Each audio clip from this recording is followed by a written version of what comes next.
Today we will discuss about pain, the causes and the definition of pain and the types of pain.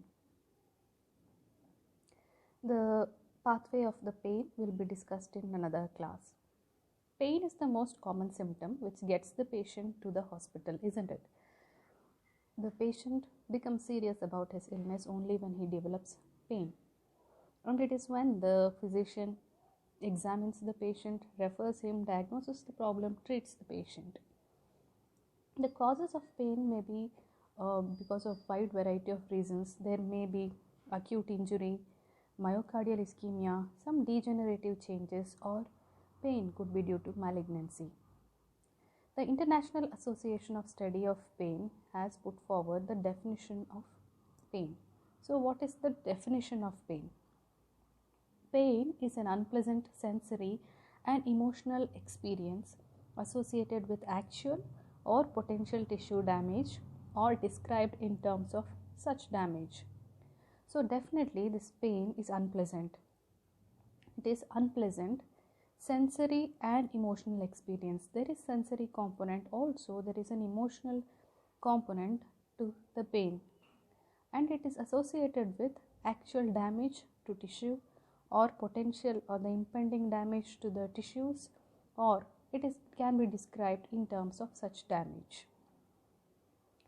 So we may think that there is no tissue damage and patient is just complaining of pain, but it is still defined as pain because there is some emotional experience attached to it. So for the same reason, it can be objective or subjective. Nociception is another terminology which is often used associated with pain. It describes the neural responses to the traumatic or noxious stimuli. It is defined from the third person perspective, whereas pain is perceived from first person. So nociception is described as neural response to traumatic or noxious stimulus. So how do we classify pain? Pain can be classified as acute and chronic depending on the duration.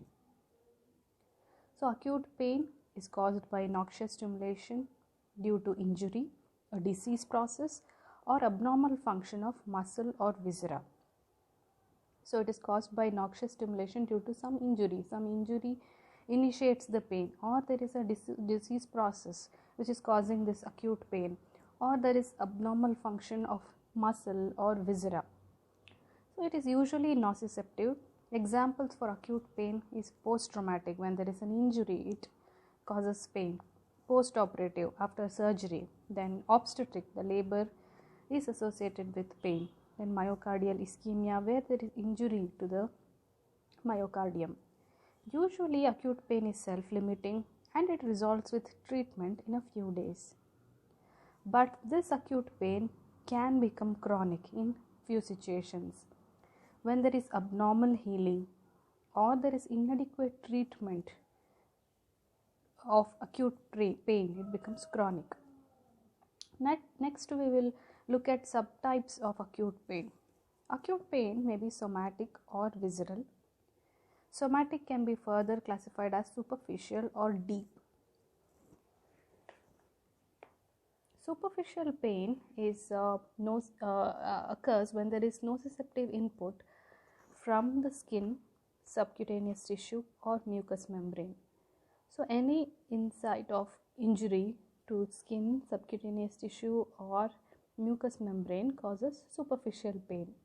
This superficial pain is well localized because you can localize the pain when it is happening at a certain part of the body.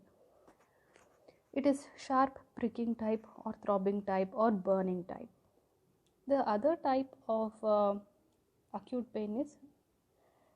somatic pain is deep somatic pain. Deep somatic pain occurs when there is injury to the muscles, tendons, joints, or bones. This is usually dull aching and it is not well localized. The other type of acute pain is visceral pain.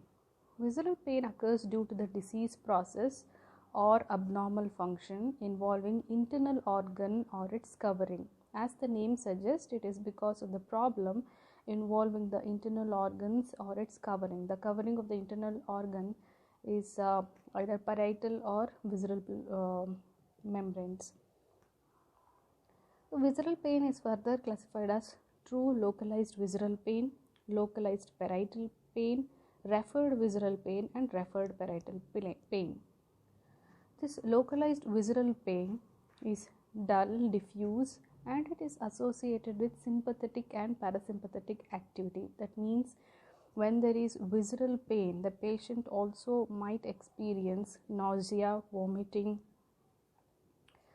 diarrhea, increase in the heart rate, and blood pressure. Localized parietal pain is sharp shooting type, and it is observed around the or felt around the organ which is involved, or it could be referred. Now, referred pain can be explained by the embryologic development and migration of the tissues and convergence of visceral and somatic afferent input into the CNS. What this means is certain parts of the body has a common embryological development and the tissue might have migrated, but these two organs have the same pain input and it converges in the same area of the CNS. So the pain is perceived in two different places. For example, pain in the diaphragm may be referred to neck and the shoulder. It usually happens in laparoscopic surgeries because of the insufflation of the gas inside the abdomen, and patient complains of pain on the shoulder because they have the same dermatomes. Now let's discuss about chronic pain. Chronic pain persists beyond the usual course of acute disease. So if the pain persists beyond the usual course, beyond what is expected, it is called chronic pain, usually 1 to 6 months, beyond 1 to 6 months. There is a psychological component, there are environmental factors which also play a major role in the development of chronic pain. There is no neuroendocrine response like nausea, vomiting, or increase in heart rate, blood pressure, but has significant mood disturbances. Patients may have significant mood disturbances. It may occur paroxysmally, that is once in a while, lancinating type, or burning quality of pain. For example, musculoskeletal diseases, chronic visceral diseases, cancer pain, all these are chronic pain. So in the next class we will discuss about the pain pathway.